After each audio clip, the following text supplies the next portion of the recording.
What if there was a way for you to stand out from the crowd and improve your chances of getting the job you want? Or to create new business opportunities? Or even just to meet really cool people? The good news is there is a way, and it's called your personal brand. Now, personal brand is a term that's been thrown about a lot in the last few years. And while you might have heard that you need one, you might not know where to start or even why you should. Well, friends, that's what today's episode is all about. Easy. Hello and welcome to a fresh new episode of Less Chatter, More Matter. I'm your host, Mel Loy, and I'm recording this show on the lands of the Yagara and Turrbal people here in Meanjin, Brisbane. And today's show is super exciting because I finally got to interview the very wonderful, very smart Petra Zink. Petra is a personal brand and digital strategist, executive coach, and the founder of Impact, a company dedicated to helping experts in their field turn their expertise, experience, and education into a powerful and profitable authority brand. She created the Trusted Authority framework to help individuals and executives become known, respected, and trusted authorities in their industry through establishing their influence beyond their title. Now, through her coaching and consulting programs, keynotes, podcast, and a recently published book, Petra shares her expertise and works with leaders and companies to build future-proof capabilities. She's also the host of the Trusted Authority podcast, definitely check that out, and official Career Thought Leaders Council member. Now, as you'll hear in this episode, Petra is positively brimming with expertise on personal brand. She shares so many insightful tips and tricks you will need to get a pen out and make some notes. Also, at the end of the episode, we have a sneaky little surprise, so stay tuned for that. In the meantime, here's Petra. Hi, Petra. Welcome to the show. Thanks so much for having me. I'm excited to be here. And I'm excited to finally have you on the podcast. And you are quite the prolific podcaster yourself. Can you tell us a bit about your show? Absolutely. It's called The Trusted Authority, like my program, and my book is called, and it's all about how can you go from being the best kept secret and usually the technical expert to become the go-to in your industry. And it all comes down in a nutshell to communication techniques and skills and principles. Yeah. And what I like about what you say, I think it's in the intro to your podcast, is it's not about the loudest voices getting the attention. It's the expert voices getting the attention, which, I really appreciate because there's a lot of people who are very loud but not very knowledgeable. Absolutely. So tell us a bit about you. What do you do? How did you come to develop your expertise in that space? Absolutely. My main business is called Impact with Triple C, and it's all about personal branding and executive coaching for mainly technical experts and entrepreneurs. And it's all about focusing on how can you leverage your personal brand to build your business brand, because especially nowadays in the age of AI and skepticism being at an all-time high and trust is at an all-time low, it's about your cut-through is only possible through your personal brand, because we can't resonate with company brands. We don't resonate with logos. We want to know the person behind the company, whatever the offer is. And, I think, yes, it's been a buzzword for like 10, 15 years. But at the same time, it was always a bit of a nice to have. However, now it's a necessity. So this is my main business, and my other business is called the 360 Talent Co., which is all about talent, from talent mapping to recruitment, leadership retreats and leadership coaching and everything in between. Brilliant. So how did you get into this kind of work? First by accident and then by intention. No. Well, since I was a little kid, I was always fascinated by advertisement and why do we choose one product over another.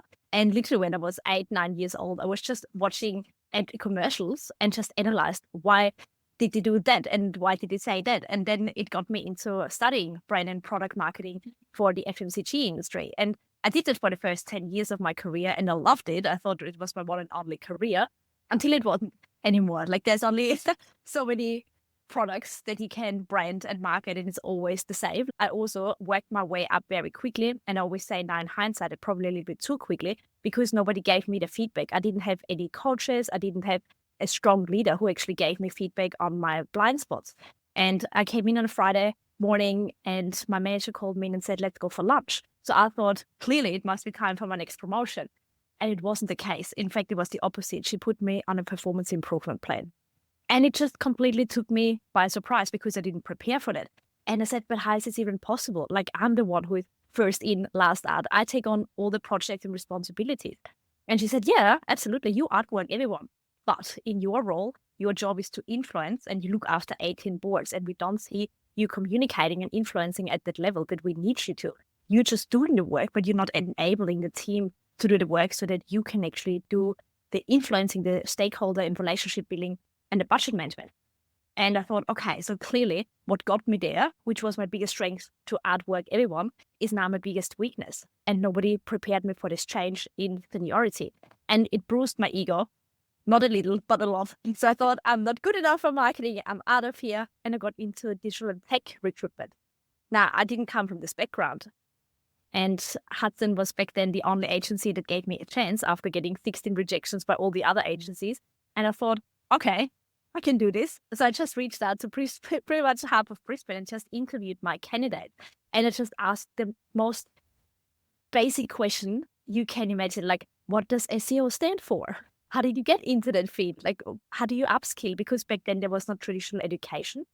And, after interviewing like my first 500-600 candidates, I got a really good understanding. And because I didn't come from this technical background, and my decision makers, which were usually CEOs or CMOs, anyone who is a commercial decision maker, usually also doesn't have this technical expertise. So I simply became their translator, and I placed in the next few years over 400 of my candidates into roles. And it wasn't long after that when I thought, well, yes, I'm working 24/7 because I'm positioning my candidates to be the choice and I become the translator. But then accountants and lawyers came also to me and said, can you do that for us? And I could never place them because that was not my specialty. And agency recruitment is very strict with who you can place and who you can't. And this led me into researching what does it actually take to build and monetize a personal brand. And this is why Impact came up with the 3 C's, because everyone who I interviewed initially as my candidate said, I don't know what I want to do for my next job, but I want to make an impact. Now, a 22-year-old, they want to earn 75K. A 55-year-old, they want to leave a legacy before they retire. So I was like, well, if you can clarify what success actually means to you, then you can communicate and you can commercialize your personal brand, your unique strengths. And this is where Impact with the 3 C's came about. Oh, that's brilliant. And I love your origin story because it is that whole, you take this big learning, which in your case was, oh, hang on, I'm not performing like I thought I was performing, and turning that into an opportunity, which, that in and of itself is something that we don't see a lot of sometimes. Sometimes people take that feedback, to heart and then just stop performing altogether rather than actually going, okay, well, what do I do with this? How do I turn this into, and use this as an opportunity to change? That's brilliant. Let's take a step back a bit. What is personal branding? How would you describe it?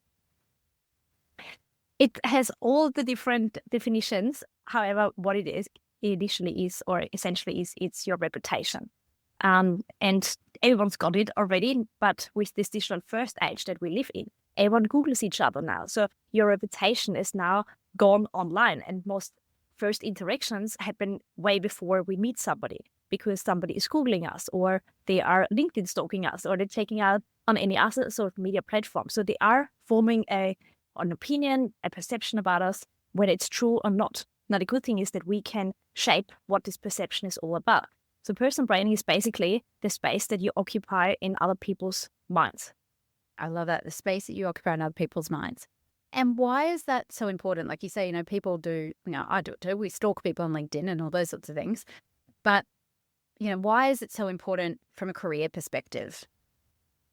Well, a few things. So firstly, if you can't be found, you can't be considered. Like from a recruitment background, the first point of contact that I have once a name is dropped in a conversation or I get a resume, I check them out online to see if this information, what they told me or what they sent me, is actually true. And we put so much trust in online platforms nowadays. When something is online, on Google, on LinkedIn, we think that's the correct information. So that's one thing. But then at the same time, it's also a lot more competition, especially in the last year, and it's probably continuing in 2025. It's still an employer market and not an employee market anymore, which means instead of competing with another 5 or 15 candidates, people are now competing with 40, 50, 150 candidates. So what makes you stand out? And the more senior you become, the more the recruiters or the decision makers are also looking for your thought leadership. Have you built a community that you can monetize in one or another way? Have you got access to other partners or clients or future employees rather than we having to do all the work and pay you? So it's the value contribution is shifting quite a bit, moving in this digital first world where a lot more tasks can also be automated. So simply being the best at the doing doesn't cut it anymore. And this is why it's so important to have a strong personal brand that is your reputation beyond your title, because also titles are coming and going. But if you're known for being reliable, being super innovative, being a community builder, being able to translate really complex methods or frameworks into very easy to understand language, you've ticked already so many boxes that could fit in so many different roles and across different industries. So this is what you also can use to future-proof yourself. Yeah, I love that. And it's something I feel like I have to explain to people who are new to comms or change, for example, quite a bit, that when they are doing their LinkedIn profiles, or, I'm helping them with a resume or a cover letter, because I'm a nice guy, that stop listing tasks that you do, because anyone could do those tasks. And as you say, so much of those tasks could probably be automated now or are going to be very soon. It's what's the value did you bring in that role? So even the title, as you say, doesn't really matter. What value did you bring to that business, to that role that nobody else brought? And absolutely. Yeah. And that's and piece. Even from a decision-making perspective, coming from brand and product marketing, so many are focusing on the features, which is your skills, the tasks that you've executed, all the technical stuff that can be replicated, automated, outsourced, whatever it may be. But zooming out and focusing on the benefits, meaning your contribution, the value that you created, also shows that you understand the context you're competing and working in. Like if you're saying, I built 10 websites. I don't know if it's good or bad, if they were good or good. It doesn't say anything. Whereas if you say, I've worked on 10 websites to increase the conversion rate by 75% on average in a highly competitive e-commerce space, it's a lot more specific, because you now show that you understand what conversion rate means, what the e-commerce space is all about. So it's more contextual thinking, but also connecting your task to the bigger commercial outcome. And in the end, this is also what shows seniority, when you actually understand how your contribution adds to the bigger picture. I love that. Thank you. That's brilliant. It's all about showing that contribution. And it kind of leads me to my next point or next question, which is that I often have conversations with a lot of people who, they're like, I want to start my own business. I want to consult, or I want to find a new job. I'm like, well, really, you've got to be on LinkedIn. That's the new resume to a degree. But the feedback I often get is that people feel uncomfortable putting themselves out there. They feel like it's a bit awkward to be able to talk about themselves in a way that sells themselves. How would you respond to that? That's totally normal, because in a second you think when you create content, it needs to be all about you, but it isn't. Your expertise is translated in a way that resonates with the decision maker. Like if we're watching a movie, we're also not thinking that the actors are all about themselves. Nobody thinks of that. Whereas online nowadays, we consume a lot more content on YouTube, on social media, on other platforms. It's basically you contributing to what people are thinking, what they're talking about. And I always say, think of it as curating a conversation. Like you don't even need to have all the answers, but simply saying, this morning I was listening to a podcast and the host said X, Y, Z, and it really got me thinking about A, B, and C. You're not saying it's right or wrong. You're just documenting what you've just done. You've also demonstrated that you've learned something because you're listening to a podcast, and now you put the question out there. Ideally, it is connected to one of the content pillars that you've identified with your position. So when it's about leadership, how can you connect it? Rather than talking about sunscreens for your kid. That's so far-fetched that people wouldn't even know what to do with that kind of piece. Actually, can we go to something you just said, content pillars? Talk to us a bit about that. How do you kind of develop what your content pillars might be to help you get that framework in place? Love this question. In the end, you start with your authority position, meaning what is it that you want to be known for? And it may be leadership. Now, this is very, very broad. And everyone under the sun is now called a leadership consultant or expert or coach or consultant, you name it. However, you start with a specialization. It could be leadership for Gen Alpha. Very specific, very relevant, maybe not interesting for everyone. So your content pillar is now focusing on what else do I need to know about making this topic relevant for me. So it could be future of work. Then we talk about there are 7 generations now in the workforce. And Gen Alpha has a very different leadership style and wants to be led in a different way than boomers. So all of a sudden it makes your actual position more relevant. You can also talk about communication, because 7 generations, again, they've got different communication preferences. Some just want to text and never talk. Others want to catch up all the time in person. How can you find the balance? The content pillars are basically the overarching big content topics associated with your authority position that make you more relevant, because you create context around why your topic should actually be listened to, or why you in particular should be listened to. Yeah, and I think that speaks to that tenet of creating content, right? It's creating content that is valuable for your audience, because by doing that, you do showcase your expertise, but you're not selling yourself as such. You're actually just going, this is the value I can bring to you, and this is the value that I have, the expertise that I have. Yes. And there was something you said today. I was actually listening to your latest podcast episode today around trends and identifying trends and getting ahead of that. And something you said there really piqued my interest. It was around finding, I can't remember what, there was a technical term for it, but it was basically what's the next logical step in that trend, like AI or hybrid work or those sorts of things. And I found that really interesting and a good way to think about, well, how else you could add to your content bank as well. Could you talk to us a little bit about that topic? Absolutely. Like it's the adjacent, I think, you're referring to. Yes. Yeah. So it's basically, yes, I can document this is happening right now. We've got 7 generations in the workforce, full stop. What does it even mean? Is it good or bad? And this is where, again, the translation comes in. So 7 generations in the workforce means we have to speak and communicate differently, because everyone hears and listens to different frequencies and preferences, which means video is the next best thing after in-person connection. How can you integrate video even into your internal communication? It doesn't always need to be just a newsletter that nobody reads, or a 3-hour town hall that everyone hates and nobody attends anymore. Like it's rethinking about how do we actually bring everyone on the same page, that they feel part of it, that they feel connected to us, and then they actually understand what we are saying.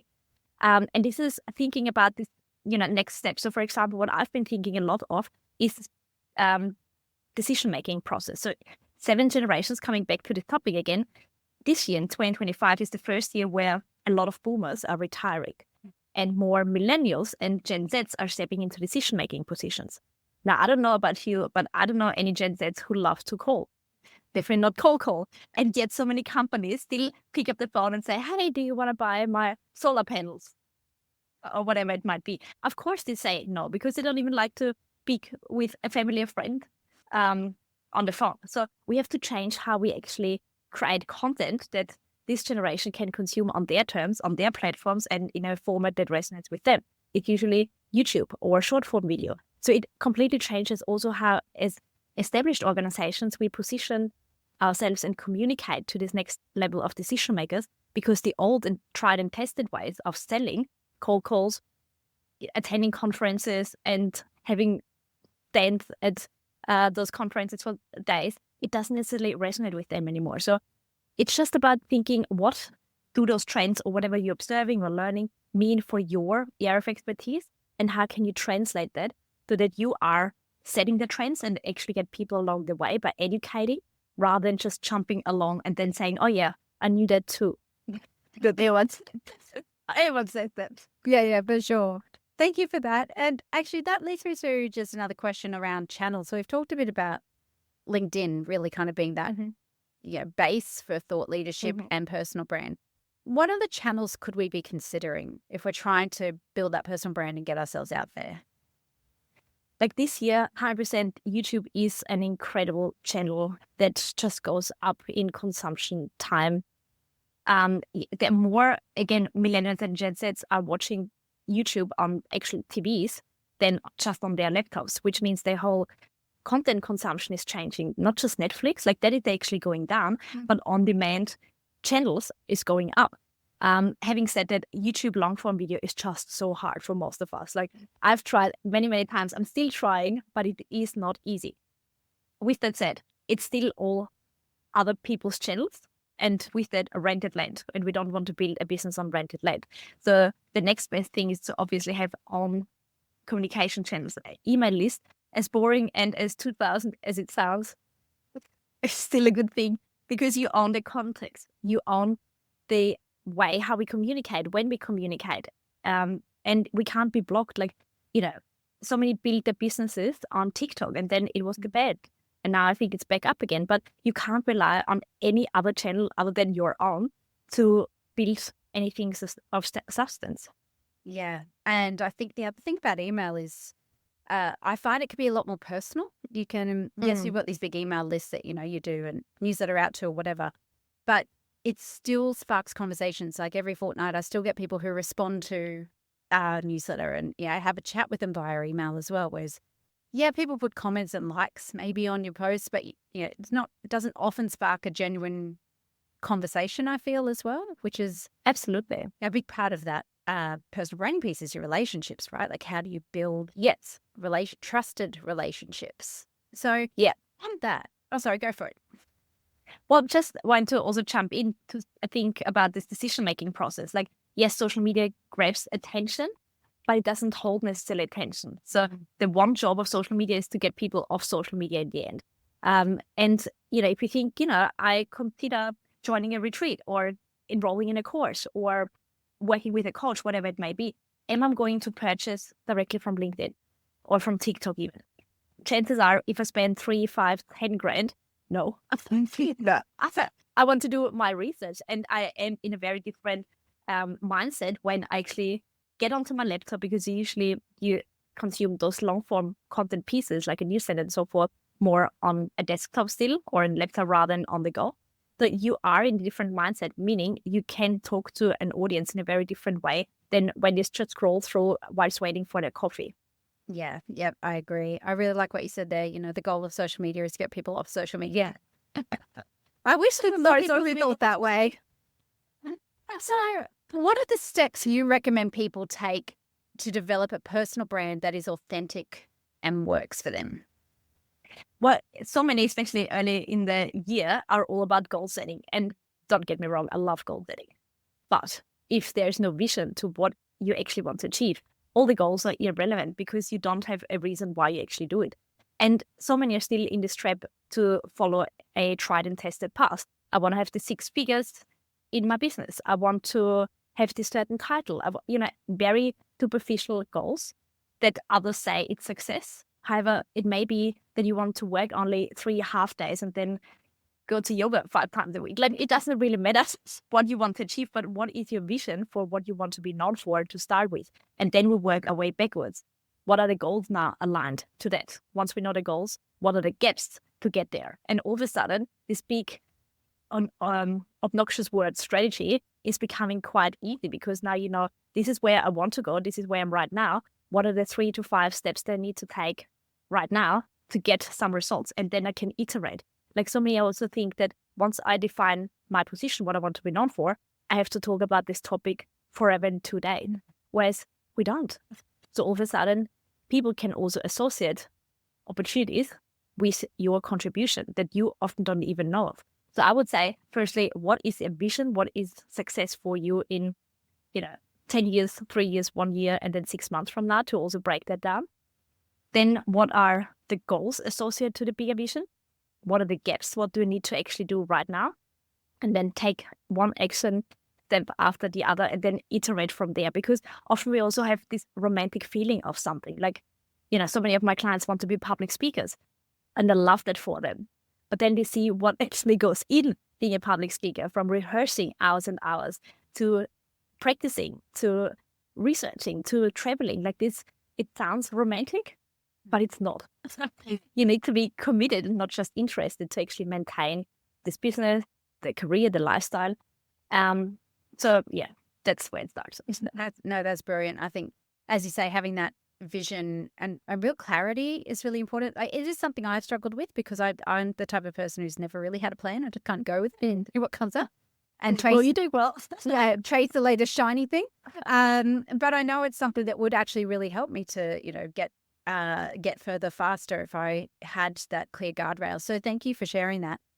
One thing I do want to ask you about, because a lot of the people who listen to this show work in-house, so their communications or change people who work in an organization, they're often asked to coach their leaders in communication. What are some of the ways that they could perhaps influence those senior leaders, C-suite leaders, even, the next layer down, to invest more time in their brand? Well, I would say it's creating context before content. Like, I can throw all the tips and all the tricks and strategies at somebody. If they're not ready to listen because they're not even problem aware, they would say, great, thanks for sharing. Moving on. Because it's not at the frequency or at the stage where they are right now. So I would actually focus on the problem awareness communication in terms of retention is low. And we're seeing that on average, an employee stays 1.8 years, which means massive costs in terms of recruitment and turnover costs. And until somebody's up to speed, like, it's just thousands, tens of thousands, if not hundreds of thousands of dollars is wasted. Then at the same time, competition is higher. So whatever this company is offering, there will be another 10, 20, 100 thousands of other companies, even offshore. So that's not a competitive advantage anymore. And especially younger generation, they are looking for big brands that they want to work with because they aspire to be one of those people. If I can aspire to be one of the people behind the brand, it completely shapes the reputation in the market.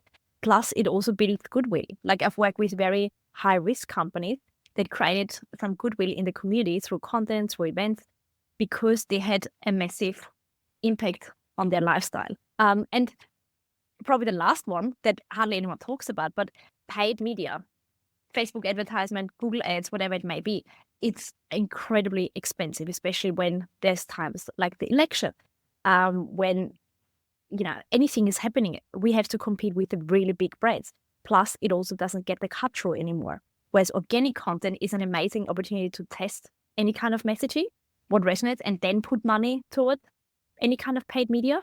And or it already cuts through the noise anyway, and you get more traction.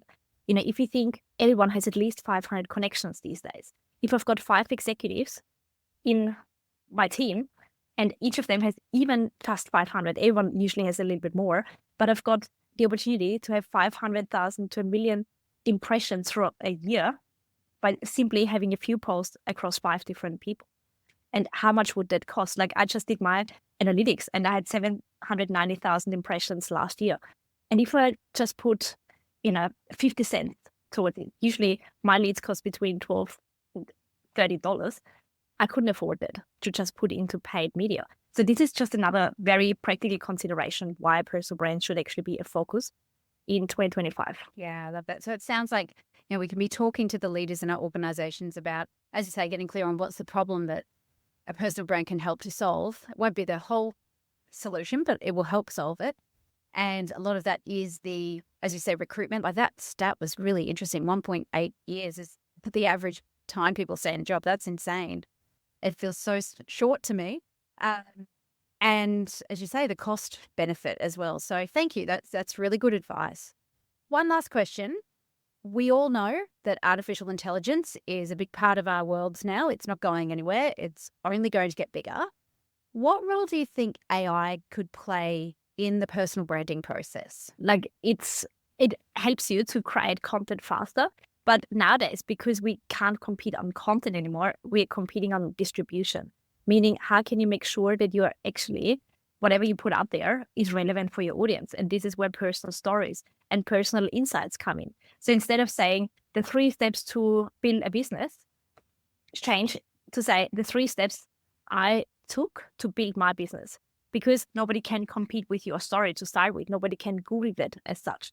Showing behind the scenes. You can still put in ChatGPT or any other AI tool, this, be a viral copywriter and put yourself into my shoes, being a brand strategist working with technical executives and entrepreneurs wanting to blah, blah. So you can still very much give strong prompts that you can then leverage to create content. But the images, the stories, the small analogies, even just the emojis, you can't get that replaced by AI. And then when we talk about the other side of distribution, yes, your own platforms are amazing, but to build social proof, tapping into third-party platforms.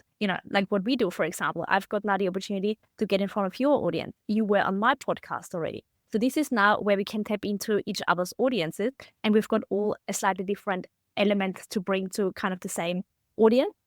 So that's value creation. So also, any kind of magazine contributions, it doesn't go away. Speaking at conferences, it doesn't go away. It's just another layer that is becoming more and more a necessity and part of every, especially leaders' career journey. Then nice to have, and if time permits, then we can squeeze in a podcast or a speaking engagement. No, it needs to be the other way around. You need to plot in those 3-4 events every single month to increase your exposure, organically test the message, but also expand your audience and network. Okay, so Petra, I have 3 questions I ask every guest on the podcast. Are you ready for those? Hip. Okay.